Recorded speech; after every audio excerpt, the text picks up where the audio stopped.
दोस्तों नमस्कार, मैं हूं विनीता यादव। यूं तो मोदी सरकार को लेकर कई सवाल उठ रहे हैं, लेकिन ये सवाल बहुत बड़ा है क्योंकि ये सवाल कोई देश का आम आदमी नहीं उठा रहा है।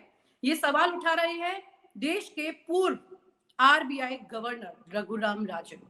कई बार उन्होंने देश की आर्थिक स्थिति को लेकर काफी चिंता जताई है और एक अब उनकी किताब आई है और ये किताब का नाम ब्रेकिंग द मोल्ड।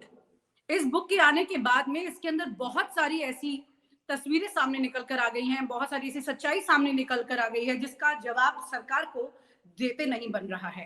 हालांकि बहुत ज्यादा चर्चा आपने शायद इसकी नहीं सुनी होगी, ना इसके बारे में जाना होगा। इसीलिए आज आपको इस किताब के अंदर जो तथ्य हैं उस पर बताएंगे कि कैसे कोरोना के वक्त में आंकड़ों के साथ एक बड़ा खिलवाड़ हुआ। 50 लाख मौतों को कैसे 5 लाख बता दिया गया। ये तमाम आरोप ये पूर्व आरबीआई गवर्नर जो है अपने किताब में लगा रहे हैं। इस सरकार को सबसे बड़ी झूठी सरकार बता रहे हैं पूरी दुनिया में।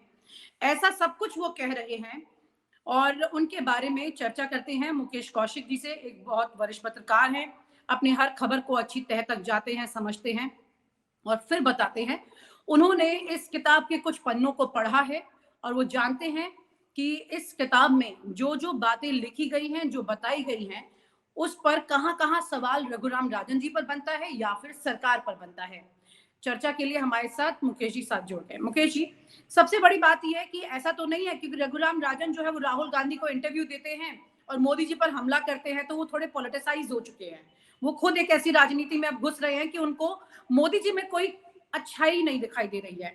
ऐसे आंकड़ों वाली बात को लेकर के वो सामने आए हैं और तमाम और तरह की बातें उन्होंने कही और खास तौर से जो लाइन कही कि दुनिया की सबसे झूठी सरकार है।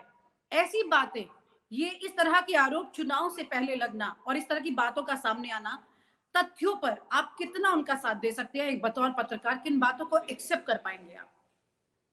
देखिए, जिस किताब का ज़िक्र आपने किया है उसको मैंने बहुत गहराई से पूरा तो नहीं पढ़ा, 300 पेज के ऊपर की किताब है, मुझे मेरे हाथ में कल ही आई है और उसके लगभग 100 सवा 100 जो पन्नों को मैंने पढ़ा है और वो सरसरी तौर पर भी हो सकता है ना। तो उस हिसाब से जिस प्रसंग का आप ज़िक्र कर रही हैं कोरोना के डेटाज़ का, वो उन्होंने गवर्नेंस के संदर्भ में कहा है कि हमें कैसी सरकार चाहिए और फ्यूचर के लिए हमें कैसी सरकार चाहिए। उसका ज़िक्र करते हुए रघुराम राजन ने अपने को-ऑथर रोहित लांबा के साथ कुछ तथ्य सामने रखने की कोशिश की है और वो उनके अपने नहीं है, जो जो उन्होंने स्कॉलरली आर्टिकल को कोट किया है, जिसमें या डब्ल्यूएचओ के एस्टिमेट्स को उन्होंने कोट किया है और ये कहा है कि भारत में ऑफिशियली अभी तक 5,60,000 मौतें कोरोना से होने की बात स्वीकार की गई है, जो अमेरिका से या बाकी देशों से बहुत कम थी और हमने उस पर अपनी पीठ थपथपा ली, जबकि डब्ल्यूएचओ का अनुमान है कि भारत में कम से कम 50 लाख लोग मरे होंगे और उन्होंने और भी उसमें फुटनोट के साथ लिखा है कि कई स्कॉलरली आर्टिकल भी इस ओर इशारा करते हैं कि भारत ने अपनी मौतों को बहुत छिपाया और उस वजह से ये भारत की जो मौतें हैं पूरी दुनिया के आंकड़ों से बहुत कम दिखाई देती हैं और ऐसे में लगता ये है कि Bharat was the most outlier so far as counting of death was concerned।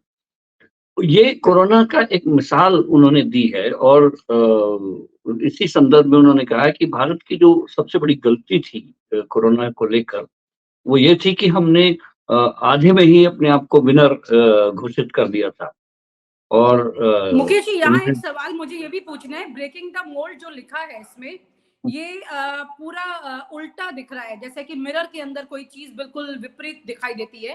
Break तक तो ठीक है, बाकी क्या कहना चाह रहे हैं? इससे बड़ा सरकास्टिक लाइन क्या हो सकती है कि बुक का जो कवर पेज है वही पूरी तरह से ब्रेकिंग द मोल्ड में उल्टा अगर दिखा मैं है। इसका हिंदी करूं तो मोल्ड मतलब सांचा, सांचा ही तोड़ डालने की बात वो कर रहे हैं। अगर हम उनकी बुक का पूरा नाम जो है री इमेजिनिंग इंडियाज इकोनॉमी, यानी कि अगर भारत की पूरी इकोनॉमी को रीमोल्ड करना हो तो किस तरह से उसको नए सांचे में डालेंगे, तो वो सांचे तक को तोड़ने की बात कर रहे हैं। जो मोल्ड शब्द है सांचा, उसको भी उन्होंने मोल्ड किया है।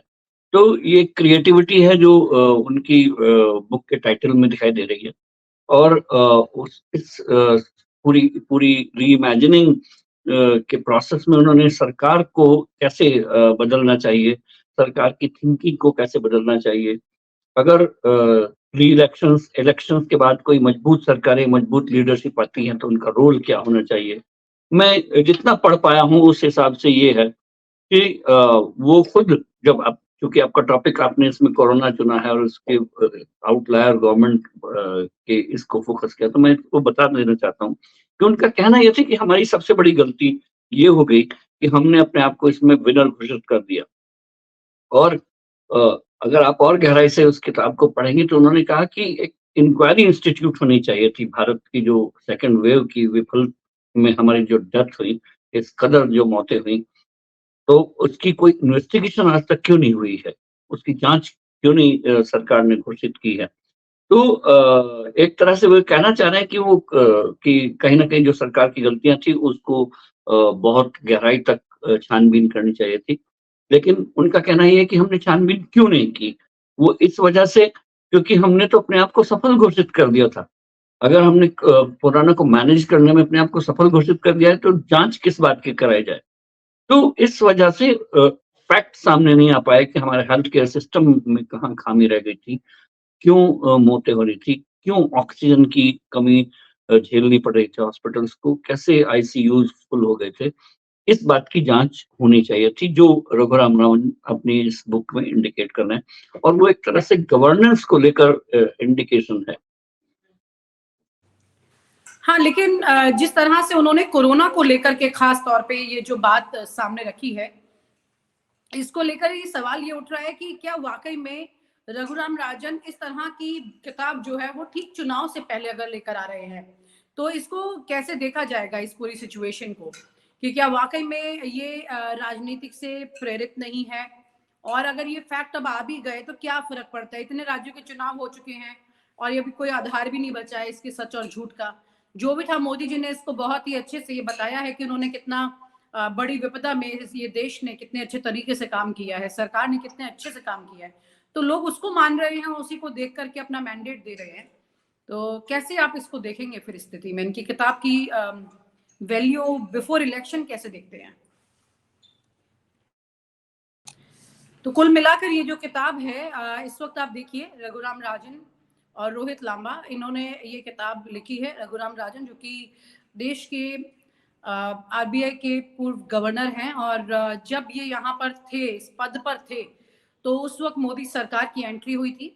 और जिस तरह से इन्होंने मतलब इनकी एग्जिट हुई थी, या ये कहा जाए कि जब ये अपने पद से हटे थे, तब उसके बाद किस तरह के विवाद सामने आए थे, वो सारी चीज़ें इसमें नहीं है, लेकिन और बाकी चीज़ें इसमें ज़रूर दिखाई दे रही हैं। रघुराम राजन, जिनका इंटरव्यू जब राहुल गांधी ने लिया, तो उनसे समझने की कोशिश की कि क्या वाक़ई में मतलब देश के जो हालात हैं, उन्हें बेहतर कैसे किया जा सकता है। एक ब्रेनस्टॉर्मिंग कहेंगे रघुराम राजन के साथ राहुल गांधी ने जो की।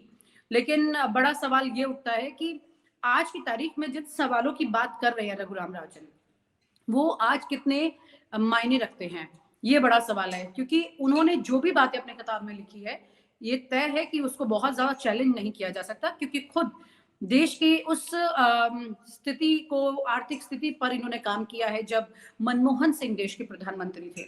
एक बहुत बड़े रिसेशन के दौर से देश को इन्होंने निकाला था, और कैसे आरबीआई का रोल उस वक्त रहा था, और कौन सी ऐसी विवाद रहे मोदी सरकार और रघुराम राजन के बीच, जो कि इन दोनों की दूरियों की तरह सामने निकल कर आए। ये तमाम तरह की चीजें हैं जो कि कही जा सकती हैं कि बहुत अच्छे मधुर संबंध तो कतई नहीं है। हाँ, ये जरूर है कि बार बार देश की आर्थिक स्थिति की चिंता जो है वो जरूर निकल के बार बार सामने आ रही है, लेकिन ये चिंता उनकी इस तरह से किताब में इन लोगों को कितनी समझ आएगी, ये भी सोचने की बात होगी। और आप हमसे जुड़े रहने के लिए सब्सक्राइब करें YouTube पर, फॉलो करें Twitter पर और लाइक करें Facebook पर। और ज्यादा जानकारी के लिए आपको टाइप करना होगा सिर्फ न्यूज़ नशा।